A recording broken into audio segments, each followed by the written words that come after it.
सुरुवातीलाच नागपुरातनं अत्यंत महत्त्वाची बातमी खाते वाटपासंदर्भात रामगिरी निवासस्थानी सध्या खलबतं सुरू आहेत।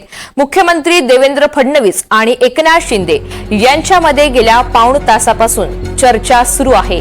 एकनाथ शिंदे रामगिरी निवासस्थानावरून निघालेले आहेत। बावनकुळे अद्यापही रामगिरी निवासस्थानीच असल्याची माहिती मिळतेय। तर या चर्चेसाठी अजित पवार, धनंजय मुंडे हे सर्व नेते सुद्धा पोहोचलेले होते अशी माहिती मिळतेय।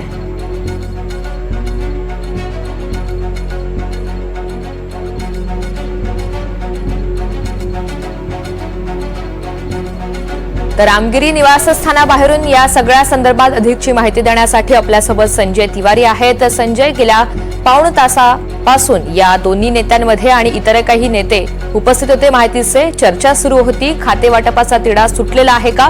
सध्याच्या काय घडामोडी आहेत? आत्ताची सर्वात मोठी अपडेट अशी इथे नागपूरच्या सिव्हिल लाईन्स परिसरातील रामगिरी या मुख्यमंत्र्यांच्या शासकीय निवासस्थानातून सर्वात मोठी अपडेट अशी आहे की मुख्यमंत्री देवेंद्र फडणवीस इथून निघालेले आहेत। त्यांचा काफिला बाहेर पडलेला आहे। त्याच्यात थोडा वेळ आधी उपमुख्यमंत्री एकनाथ शिंदे हे सुद्धा बाहेर निघालेले होते आणि रस्त्यात त्यांनी एका लहान मुलाला बघितलं। त्यांना हात दाखवला म्हणून त्यांनी आपला कॉन्वॉय थांबवला।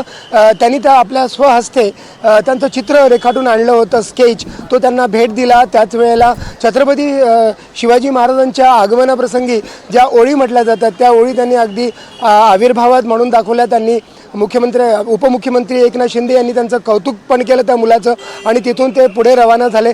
तर मुख्य गोष्ट अशीच आहे की आज ज्या चहापानाचा कार्यक्रम होता रामगिरी येथे तो संपलेला आहे। बैठकीसुद्धा आटोपलेल्या आहेत।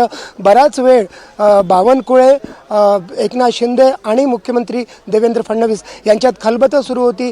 असं म्हटलं जातं आहे की मुख्यमंत्री आणि उपमुख्यमंत्री यांच्या दरम्यान जे खातेवाटपाचा जो विषय आहे त्या संदर्भात चर्चा झाली, कारण त्याआधी अजित पवार तिथे येऊन गेले होते आणि त्यांच्यासोबत सुद्धा त्या विषयावरती चर्चा झाली होती। त्यामुळे आता खातेवाटपाची घोषणा होण्याची दाट शक्यता आजच असल्याचं बोललं जात आहे। निश्चित संजय, धन्यवाद सविस्तर माहितीसाठी।